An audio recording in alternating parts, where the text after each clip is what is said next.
Mithila docs, सच, रहस्य और कहानियां बांडी मैथिली में। महाभारत ये सिर्फ एक कहानी नहीं है, ये तो महर्षि वेदव्यास का लिखा हुआ एक ऐसा महाग्रंथ है जो हमें जीवन, न्याय और सही गलत के बारे में बहुत कुछ सिखाता है। यह हमें बताता है कि इंसानी रिश्ते कितने उलझे हुए हो सकते हैं और अधर्म का रास्ता आखिर में कहाँ ले जाता है। तो चलिए आज इस महान गाथा की गहराइयों में उतरते हैं। अच्छा, कभी ये सोचा है कि महाभारत में 18 का अंक इतना बार बार क्यों आता है? देखिए, इस महाकाव्य में 18 पर्व हैं, मतलब 18 किताबें। कुरुक्षेत्र की लड़ाई भी पूरे 18 दिन चली थी। श्रीमद् भगवद गीता में 18 अध्याय हैं और तो और दोनों तरफ की सेनाओं को मिलाकर कुल 18 अक्षौहिणी सेना थी। ये सिर्फ एक इत्तेफाक नहीं है, बल्कि ये पूर्णता का, एक पूरे जीवन चक्र का प्रतीक है।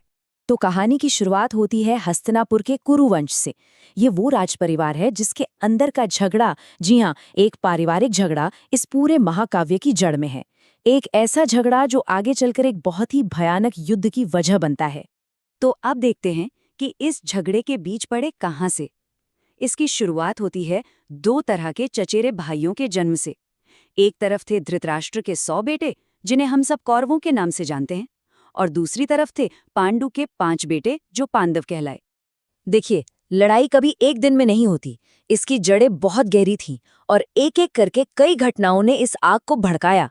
सब कुछ शुरू हुआ भीष्म की प्रतिज्ञा से, जिसने गद्दी की पूरी लाइन ही बदल दी। फिर भाइयों के बीच दुश्मनी बढ़ती गई, खासकर दुर्योधन की जलन, जो इतनी बड़ी कि उसने लाक्षागृह में पांडवों को जिंदा जलाने की साजिश रच डाली। और आखिर में राज्य का बंटवारा भी हुआ, पर वो भी नाइंसाफी से भरा था। इन सब चीजों ने मिलकर समझ लीजिए युद्ध को तय कर दिया था। और फिर आया वो मोड़ जिसने सब कुछ बदल दिया। शकुनी का छल और चौसर का वो बदनाम खेल। दुर्योधन ने अपने चालाक मामा शकुनी की मदद से युधिष्ठिर को जुआ खेलने के लिए बुलाया। अब ये कोई मामूली खेल नहीं था, ये एक सोचा समझा जाल था, पांडवों से उनका सब कुछ छीनने के लिए। और फिर उसी खेल में हुआ महाभारत का सबसे शर्मनाक पल। जुए में सब कुछ हारने के बाद भरी सभा में द्रौपदी का अपमान किया गया। जब दुशासन ने उनका चीरहरण करने की कोशिश की, तब कृष्ण के दिव्य हस्तक्षेप ने उनकी लाज बचाई। उस चौसर के खेल के नतीजे बहुत भयानक थे, जिसने युद्ध की नींव रख दी। पहला, पांडवों ने अपना राज, धन, अपनी आज़ादी सब कुछ खो दिया। दूसरा, द्रौपदी का वो अपमान, जिसने भीम के मन में बदले की ऐसी आग जलाई जो कभी नहीं बुझ सकती थी। और तीसरा, उन्हें 13 साल के वनवास की सजा मिली। बस यहीं से महायुद्ध का रास्ता पक्का हो गया था। वनवास पूरा होने के बाद शांति की सारी कोशिशें बेकार हो गईं। खुद कृष्ण शांति दूत बनकर गए, लेकिन दुर्योधन ने उनका प्रस्ताव ठुकरा दिया और कहा कि वो सुई की नोक के बराबर भी जमीन नहीं देगा। अब तो युद्ध को कोई नहीं टाल सकता था। युद्ध के मैदान में अपने ही परिवार को दुश्मन की तरफ देखकर अर्जुन का दिल बैठ गया। वो पूरी तरह टूट गए। और ठीक उसी पल भगवान कृष्ण ने उन्हें वो ज्ञान दिया जिसे आज हम भगवत गीता के नाम से जानते हैं। उन्होंने अर्जुन को कर्म और धर्म के लिए युद्ध करने को कहा। सच कहें तो यही वो पल है जो महाभारत की आत्मा है। तो चलिए अब देखते हैं कि ये 18 दिन का युद्ध कैसे चला। जैसे जैसे जंग तेज होती गई, सही और गलत के बीच की लकीर धुंधली होती चली गई।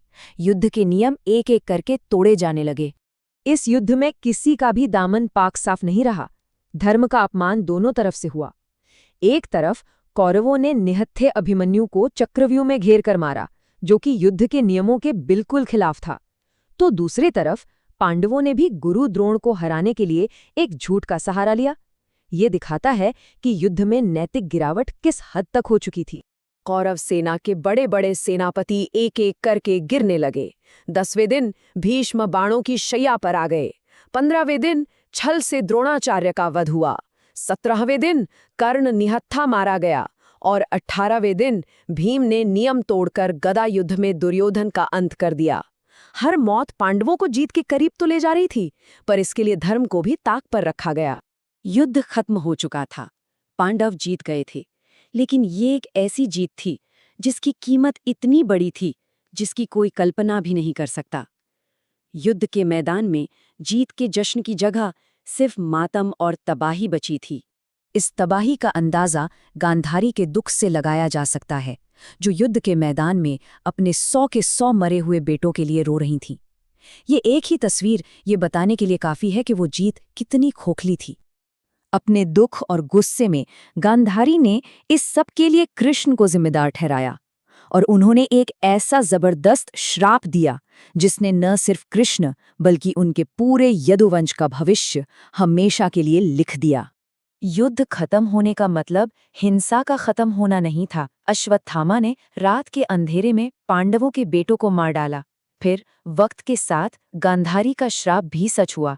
यादव कुल आपस में लड़कर खत्म हो गया और सोने की द्वारका नगरी समुद्र में समा गई। सालों बाद पांडवों ने अपने जीवन का आखिरी अध्याय शुरू किया। उन्होंने राजपाट सब त्याग दिया और अपनी अंतिम यात्रा पर निकल पड़े।